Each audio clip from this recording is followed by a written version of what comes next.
अस्सलाम वालेकुम। उम्मीद है आप सब खैरियत से होंगे। अल्लाह पाक आप सबको खुश और आबाद रखें, बहुत सारी खुशियाँ नसीब करें, बहुत सारी कामयाबी नसीब करें। आज की वीडियो में हम करेंगे जी टॉपिक व्हाट आर इंटीजर्स। मैं आपको सारा इंटीजर्स के बारे में बताऊंगी। आज आपका इंटीजर से रिलेटेड कोई भी आपको अगर मसला है, कोई परेशानी है, तो वो आज आपकी सारी सॉल्व हो जाएगी। ठीक है, इंटीजर्स एक बड़ा मज़े का टॉपिक है और कोई मुश्किल नहीं है, ईजी सा एक टॉपिक है ये। काफ़ी सारे स्टूडेंट्स कह रहे थे कि आप हमें इंटीजर्स के बारे में डिटेल वीडियो में एक बता दें। तो हम स्टार्ट करते हैं जी। इंटीजर्स क्या होते हैं? इंटीजर्स तो इसकी डेफिनेशन हमारे पास क्या है कि an integer is a whole number that can be positive, negative और zero. The most important thing to remember is that integer do not include fractions, decimals and percentages. ठीक है, क्या हमें कह रहे हैं कि जो इंटीजर्स होते हैं वो हमारे पास क्या होते हैं? होल नंबर होते हैं। होल नंबर कौन से होते हैं हमारे पास? जो ज़ीरो से स्टार्ट होते हैं, 0 1 2 3 4 5 6 सो ऑन।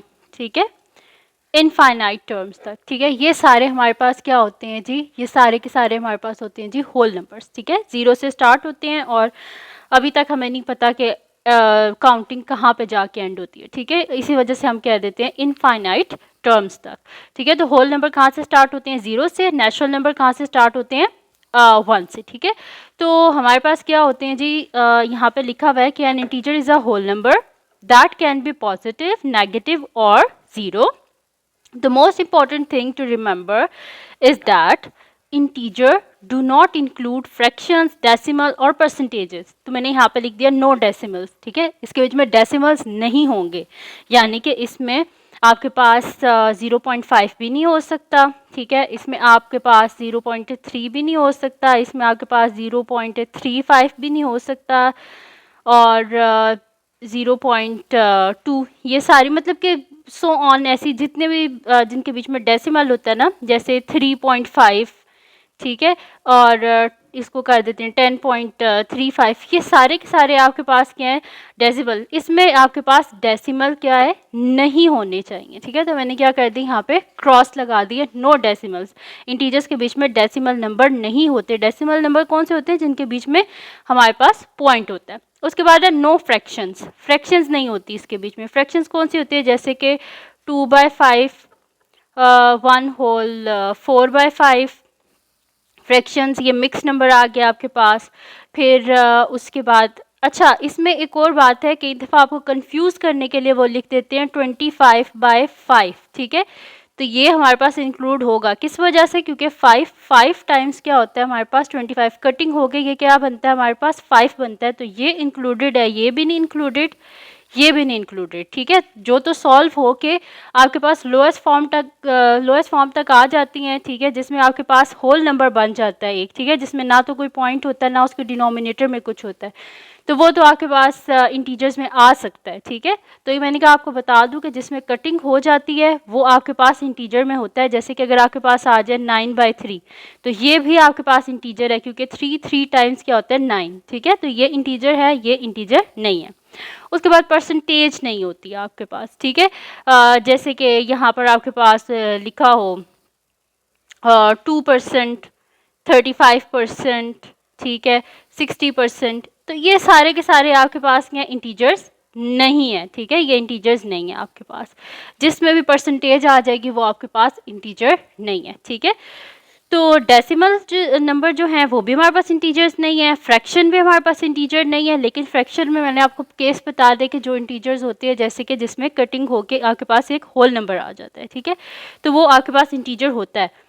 परसेंटेज जितने भी है वो सारे के सारे आपके पास इंटीजर्स नहीं है। अच्छा, अब नेगेटिव नंबर्स। ठीक है, नेगेटिव नंबर आपके पास इंटीजर्स होते हैं। ठीक है, लेकिन नेगेटिव होल नंबर, ठीक है, जैसे कि आपके पास हो जाए -1, -2, -3, ये सारे क्या हैं? इंटीजर्स हैं आपके पास। लेकिन अगर आ जाए -3.5 तो ये इंटीजर नहीं है। ठीक है, क्योंकि इसके बीच में क्या आ गया? डेसिमल आ गया। ठीक है, या आपके पास हो जाए -2/5 तो ये भी इंटीजर नहीं है, क्योंकि इसमें क्या है? हमारे पास ऐसी फ्रैक्शन आई है जिसको हम सॉल्व नहीं कर सकते। अगर आता ना आपके पास -9/3 तो वो आपके पास क्या होता? इंटीजर होता। जैसे इसके साथ में माइनस लगा दूं। ठीक है, तो 3 टाइम्स क्या हो जाएगा? 9, और -3 आ जाएगा तो वो हमारे पास इंटीजर है, ठीक है। पॉजिटिव इंटीजर्स कौन से होते हैं आपके पास, जैसे 1, 2, 3, 4, 5, ये सारे के सारे क्या है, इंटीजर्स है। अच्छा, और क्या है, 0 तो 0 है, ठीक है। अगर बेसिक में आपको फार्मूला बताऊँ ना कि इंटीजर्स हमारे पास किन को बना के मिलता है, ठीक है, तो वो हमारे पास होता है जी नेगेटिव प्लस 0 प्लस पॉजिटिव, ठीक है। तो यहाँ पर हमारे पास क्या है जी, नेगेटिव नंबर्स आते हैं इसके बीच में, और इसके बीच में क्या आते हैं आपके पास, 0 आता है और क्या आता है पॉजिटिव, ठीक है। नेगेटिव नंबर्स होल नंबर्स, ठीक है, जिसमें आपके पास वो नहीं होना चाहिए फ्रैक्शन या डेसिमल नहीं आना चाहिए, और पॉजिटिव होल नंबर्स, ठीक है। तो negative whole number plus 0 plus positive whole numbers, ठीक है। तो ये सारे तो आगे जी मैंने आपको समझा दिया कि कौन से हमारे पास इंटीजर्स नहीं होते, कौन से इंटीजर्स होते हैं, होल नंबर्स के बारे में बता दिया। अब आते हैं जी हम नंबर लाइन पे, ठीक है। तो नंबर लाइन जो होती है उसमें मिडल में हमारे पास क्या होता है, 0 होता है। 0 क्या होता है, इसका रेफरेंस पॉइंट होता है। इसके हमारे पास क्या होता है कि ओरिजिन होता है, रेफरेंस पॉइंट होता है। इसके राइट साइड पे हमारे पास सारी पॉजिटिव वैल्यूज़ होती हैं और लेफ्ट साइड पे क्या होती हैं, सारी की सारी नेगेटिव वैल्यूज़ होती हैं, ठीक है।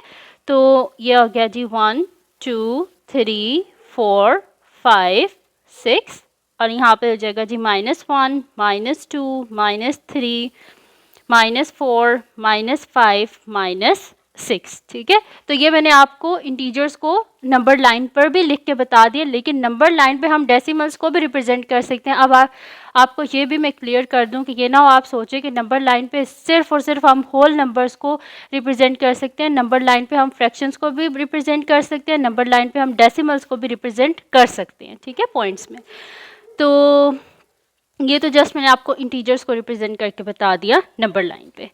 उसके बाद काफ़ी सारे स्टूडेंट्स जो है ना वो पूछते हैं कि ये हमारे पास रियल लाइफ में कहाँ पे इस्तेमाल होते हैं इंटीजर्स, अगर हम पढ़ रहे हैं तो इसका हमें क्या फ़ायदा है, मतलब रियल लाइफ में हमें इसका क्या फ़ायदा है। तो रियल लाइफ में हमें इसका ये फ़ायदा है, जैसे कि आपके पास बैंक्स हैं, तो बैंक्स में क्या होती है होता है आपके पास कि पॉजिटिव इंटीजर्स कब यूज़ होते हैं, जब आप अपने बैंक अकाउंट में कोई अमाउंट डिपॉजिट करवाते हैं तो आपका बैलेंस क्या हो जाता है, इंक्रीज़ होता है, तब क्या यूज़ होती है आपके पास पॉजिटिव इंटीजर्स। और जब आप बीच में से मतलब अपना कार्ड इस्तेमाल करके आप पैसे निकलवाते हैं तो क्या हो जाती है, डिडक्शन हो जाती है, आपके पैसे बीच में से माइनस होते हैं। तो क्या हो जाएगा, अगर आपने बीच में से $20 जो हैं वो निकलवा ली अपने अकाउंट से, तो क्या हो जाएगा आपके पास नेगेटिव इंटीजर यानी कि -20। आपके टोटल अगर बैलेंस 100 है तो 100 में से -20 होगा, पीछे क्या बच जाएगा, $80, ठीक है। आप टेम्परेचर में अगर आप देखें तो 0 हमारे पास क्या होता है, रेफरेंस पॉइंट होता है। अब आप देखें कि जैसे आप लोग वेदर फॉरकास्ट जो होता है उसको जब आप देखते हैं तो उसमें वो आपको बताते हैं कि आज टेम्परेचर जो है वो 30 डिग्री है गर्मियों में, और सर्दियों में आपको जो है, वैसे तो पाकिस्तान में तो मोस्ट हार्डली जो है वो -1 -2 तक इस्लामाबाद और इधर जाता है हार्डली, लेकिन जो इलाके हैं जो ज़्यादा सर्द इलाके हैं जैसे मरी हो गया, वहाँ पे क्या होता है, टेम्परेचर माइनस में चला जाता है, -10 डिग्री तक। तो वो जो आपके पास है ना कि जो प्लस और माइनस है इंटीजर्स का, वो बताता है हमें, अगर तो प्लस में आपके पास टेम्परेचर है तो इसका मतलब है कि हम जो है ना गर्मियों की तरफ जा रहे हैं, और अगर आपके पास नेगेटिव में टेम्परेचर है तो इसका मतलब है कि सर्दियों, जितना ज़्यादा आपके पास नेगेटिव टेम्परेचर होगा उतनी ज़्यादा सर्दी होगी, ठीक है। उसके बाद इंटीजर्स आपके पास यूज़ होते हैं, जैसे फ्लोर्स, आप बिल्डिंग्स में जाते हैं, बहुत बड़ी बड़ी जो बिल्डिंग्स होती हैं उसमें क्या होता है, आपके पास जो लिफ्ट होती है उसके ऊपर लिखा हुआ होता है कि आपके पास +1 तो खैर नहीं लिखा होता, 1 2 लिखा हुआ होता है आपके पास। तो 1 2 रिप्रेजेंट कर रहा होता है कि आप फर्स्ट फ्लोर पे हैं, सेकंड फ्लोर पे हैं, फिर आपके पास एक ग्राउंड फ्लोर होता है, ठीक है। उसके बाद आपके पास आ जाती है बेसमेंट्स आ जाती है, किसी जगह तो B1 लिखा होता है, B2 के ही पर आपके पास -1 -2 लिखा होता है, जो कि रिप्रेजेंट करता है कि आप ग्राउंड फ्लोर से नीचे जा रहे हैं, ग्राउंड फ्लोर से आप नीचे वाले फ्लोर, फिर उससे नीचे वाले फ्लोर पे, इस तरह, ठीक है। तो ये सारी जो चीज़ें हैं कि आप क्या रिप्रेजेंट करती हैं, ये आपके इन सारी चीज़ों को किस तरह रिप्रेजेंट कर सकते हैं, इंटीजर्स को यूज़ करके, ठीक है। और इंटीजर्स आपके पास कहाँ पे यूज़ होती है, सी लेवल पे। जैसे जैसे मतलब कि जो चीज़ सी लेवल से ऊपर है तो वो प्लस में होती है, जो सी लेवल से नीचे है वो नेगेटिव में, ठीक है। तो जो वेवलेंथ हम मेजर करते हैं, ठीक है। तो ये आ गई थी आपके पास रियल लाइफ एग्जांपल्स। उसके बाद जी अब आपको मैं इसको बता देती हूँ कि अब अगर आपके पास इस तरह क्वेश्चंस आएँ कि आपने आइडेंटिफाई करना है इंटीजर्स को, तो आप कैसे कर सकते हैं। यहाँ पे मैंने आपको कंसेप्ट बताया था कि जो इंटीजर्स होते हैं उसके बीच में डेसिमल्स नहीं होते, फ्रैक्शंस भी नहीं होती, परसेंटेज भी नहीं होती, वो नेगेटिव होते हैं, पॉजिटिव होते हैं, ज़ीरो होते हैं होल नंबर में, ठीक है। तो इसमें से सर्कल हमने करना है कि कौन कौन से हमारे पास इंटीजर्स हैं। तो 12 हमारे पास एक इंटीजर है यहाँ पर, 0 हमारे पास इंटीजर है यहाँ पर, और -102 ये हमारे पास यहाँ पर क्या है, इंटीजर है। बाकी ये सारे के सारे इंटीजर्स नहीं हैं, ठीक है। तो अब अगर आप मुझे बताएं यहाँ पर कि इनमें से कौन कौन से आपके पास इंटीजर्स हैं, ठीक है। तो ये मैंने आपको एक और बीच में ऐड कर दिया है। तो आपका ये होमवर्क है कि आपने इसी वीडियो के कमेंट सेक्शन में मुझे बताना है कि बी पार्ट में से कौन कौन से इनमें से इंटीजर्स हैं। 3, 0.25, 37, -37, 1 होल, 3/2, 0.5, और यहाँ पर हम एक और ऐड कर देते हैं 32.4%, ठीक है।